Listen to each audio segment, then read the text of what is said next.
هاد القصه كتبدا مع تايلور، الدري في عامو الاخر في الثانويه، خدام في واحد الشاطئ في كاليفورنيا. حياته كانت غاديه نورمال حتى لواحد النهار تلقى مع اليسون، بنت يلاه جات من سان فرانسيسكو لنفس مدرسته. دغيا ولاو كيدوزوا الوقت بزاف مجموعين، ومع الوقت داك الاعجاب اللي بيناتهم تحول لحب كبير، لدرجه ان تايلور ولا كيشوفها هي كلشي في حياته، هي اللي رضات حياته من الابيض والكحل الالوان. في واحد الحفله تايلور شاف اليسون واقفه كتهضر مع واحد خونا سميتو جيس، الدم طلع ليه لراسو مشى عندهم باش يفرق لهم الشمل. اليسون عرفاتهم على بعضياتهم وجرات تايلور للجنب، فسولها عليه قالت ليه باللي راه غير صديق قديم وجارهم في سان فرانسيسكو. ولكن تايلور حس بها كذبات عليه. باش تبدل الموضوع طلبت منه يجيب ليها ما تشرب. فاش مشى تايلور جا عنده جيس وبدا كينقز في عليه، كيعاود ليه على الماضي ديالو مع اليسون كيفاش كانوا قراب بزاف. تايلور شد في راسو بزز ورجع عند اليسون، عاود ليها الهضره اللي قال ليه جيس، كيتسناها تنكر. ولكن الصدمه اعترفت ليه باللي بصح كانت معاه، ولكن داك الشيء سالا شحال هادي. تايلور ما قدرش يثيق وبدا كيغوت وسط الحفله، كيتحدى جيس يقول شي حاجه اكثر. اليسون تعصبت من تصرفاته وخرجت جهه لابيسين تبعها وبدلاتهم يتهموا بعضياتهم. هي قالت ليه سير عند صاحبك جيس، وهو فهم باللي القصه فيها شي حاجه اكثر. خرج تايلور من الحفله معصب، لقاتو بنت سميتها هولي في طوموبيلتها، سولاتو مالو وعاود ليها شنو طرا. عرضت عليه يركب معاها وقالت ليه ان غتنسيه في هذا الشيء كامل. ركب معاها ومشاو للديسكو ونشطوا شطحوا بحال ما وقع والو. عض ليه فاق تايلور في بيت هولي في واحد الفيلا كتخلع بالفخامه ديالها. هبط القاوس تصاور بزاف اللي هي مصوراهم حيت عز عليها التصوير.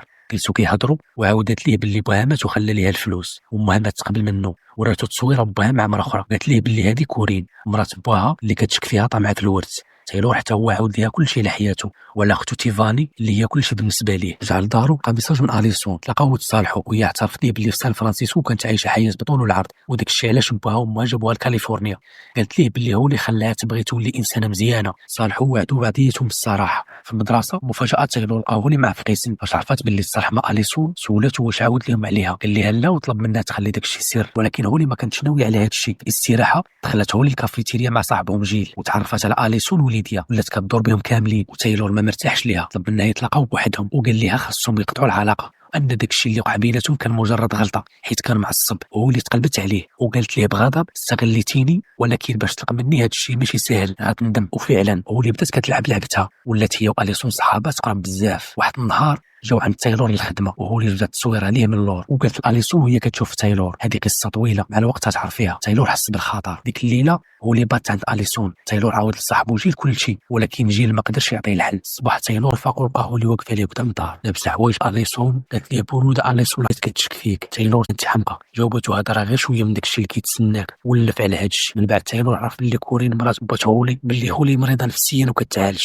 القلق ديالو زاد فاش عرف اليسون قالت ليه باللي هولي حامله وشي واحد تخلى عليها وانها خاصها توقف معاها. تايلور فهم باللي هولي كتزيد تسير الخناق على اليسون. الامور وصلت للذروه فاش لقى هولي في دارو كتلعب مع اختو تيفاني. خرج بزز وبدا كيغوت عليها وهي كتقول ليه كتبغيه. فاش قال لي هذاك الشيء كان غلطه عاود ضربو وهو دفعها وطاحت. ديك الساعه قرر يعاود لاليسون كلشي. تلاقاو في الشاطئ ولكن لقاها عارفه كلشي. هولي كانت سبقاتو ومثلت عليها دور ضحيه وراتها الجروح وقالت ليها باللي تايلور ضربها.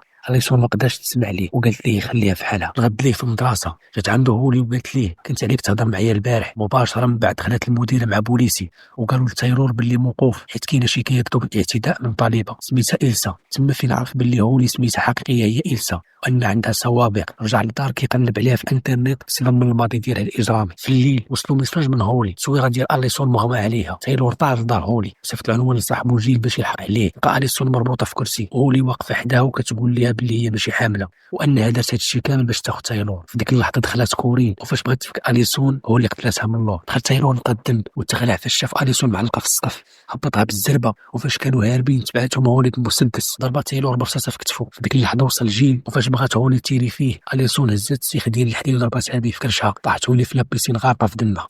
المشهد الاخر هولي فايقه في سياره الاسعاف والمسعف كيقول لها غتكوني بخير.